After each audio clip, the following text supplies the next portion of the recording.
Day, so just before you have to ask guys, your report, it's contract related. John's speaking with his representatives, been doing it for a while. He'll continue to go, and when they work it out, I'll be pumped to see him. Go ahead. Ayuk showed up, but he didn't practice. He's essentially holding in. Is that preferable to a holdout, or does that a sign that maybe a deal's imminent? I don't really know what it means. It just means his back's sore today and his neck's sore, so going to stay out of practice, which obviously is a hold in, and that's what we expected, and I understand the situation fully. It looked like Isaac Rendell went out with a little hamstring injury. Yeah, we think it was a hamstring. So it looked like he hyperextended a little bit. He was going about half speed, it looked like, so it was an unusual one, but they just told me it was a hamstring, but we got to get the MRI. Trent was at minicamp. I don't know that he worked. Was this all part of that? Maybe was it the contractual situation kind of extend back to then? Yeah, we've been talking about it for a while. I mean, we weren't going to the first day. I mean, he had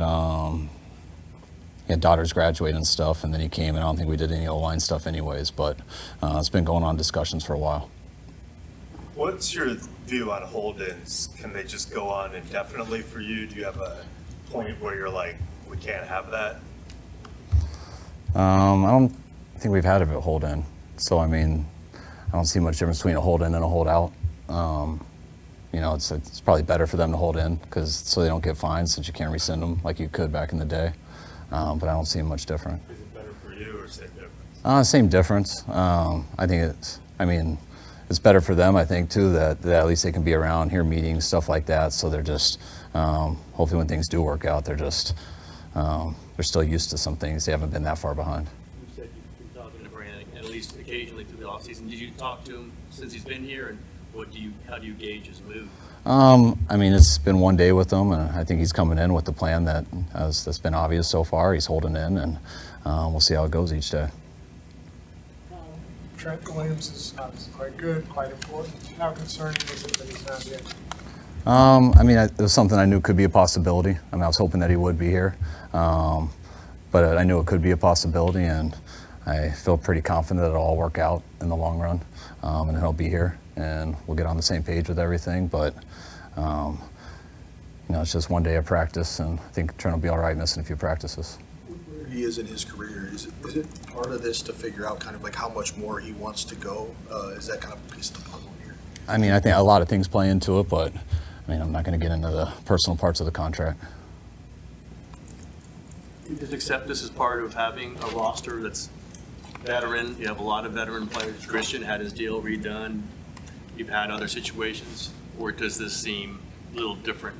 I mean, do you accept that this is just the way it goes with a roster like this? I mean, I think it goes this way more often with a roster like this. But I've been on other teams and seen a lot of things like this happen. I don't think we've had too many of them, but I think people deal with it around the league. I've seen a number of it throughout the years, and I've been on teams that have had to deal with it. So I think both reasons.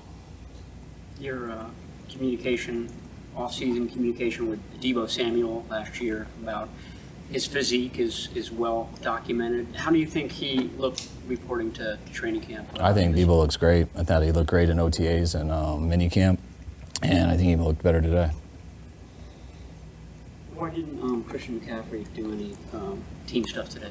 Just our plan with him. He did all individual and stuff, and tomorrow I think he does team stuff. We have a whole thing mapped out, so it'll be different each day. Number of players are like that. Fred Warner said during minicamp that D. Winters was the best player in OTAs. What have you seen from that second-year player? What kind of a jump has he made? He made a huge jump. I mean, you're always waiting to see the guys who do that in the second year, and I thought he really did in OTAs. I think it was nice for him not having Fred and D out there.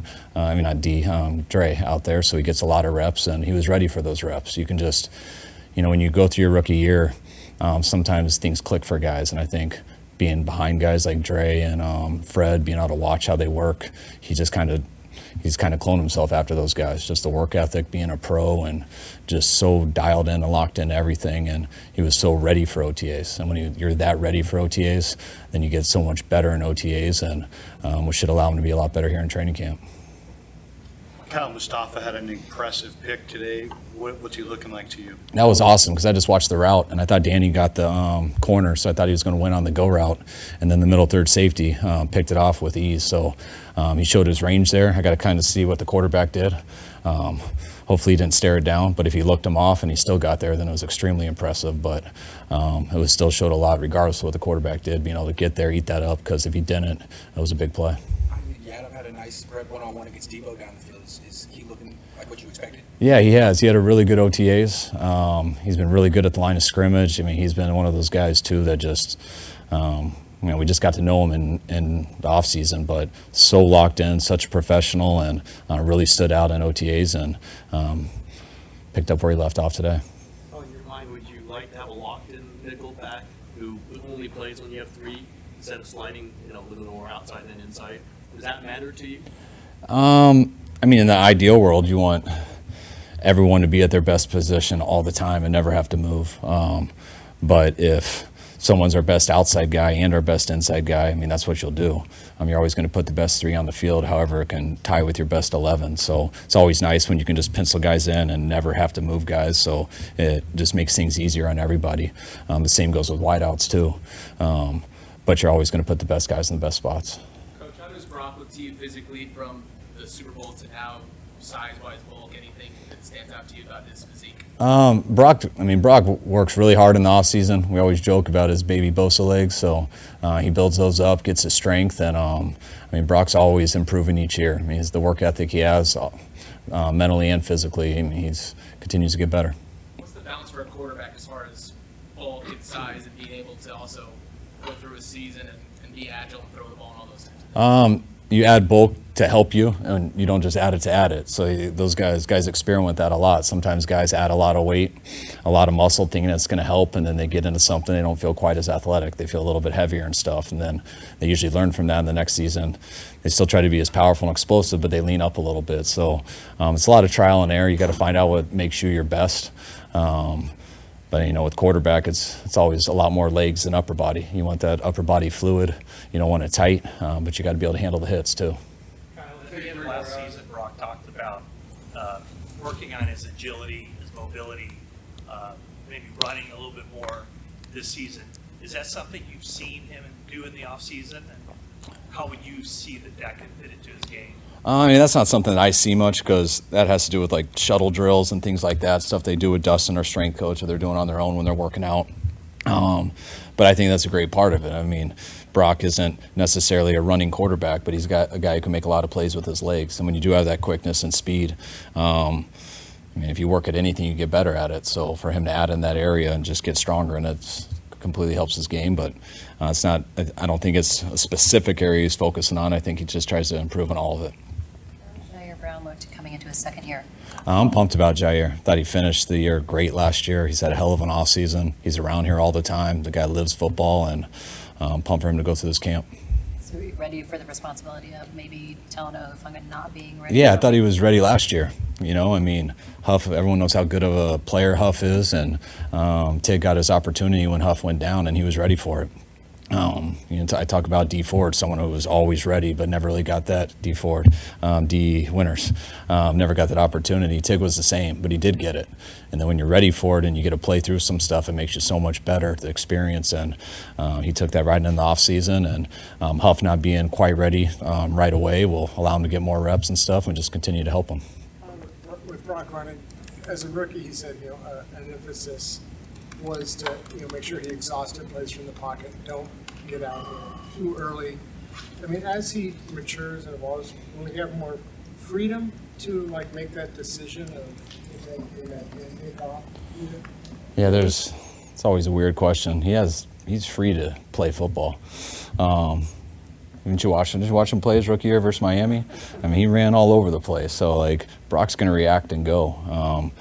One of the things that guys, if you don't know what you're doing and you don't know where the ball is and you aren't reading coverages and your anxiety's high and you're revved up, a lot of times you get in that pocket and you can't see anything, and you just look for exit angles and you try to break and get out of there.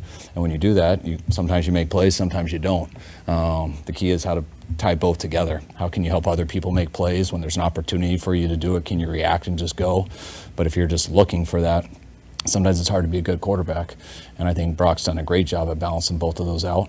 I think the more he plays, the more you always get better at the drop back stuff, which I think can help you not have more freedom to. It could help your mind make quicker decisions on when it's time to do it, when I do have a bad look, when I have a good look and I want to wait on something, times in games, weather, things like that. That just goes with experience.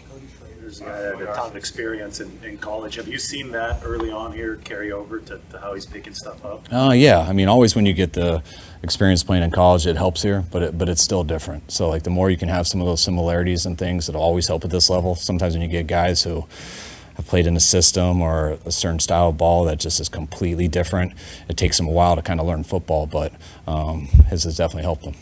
All right, guys. Appreciate it. All right. Thanks, guys.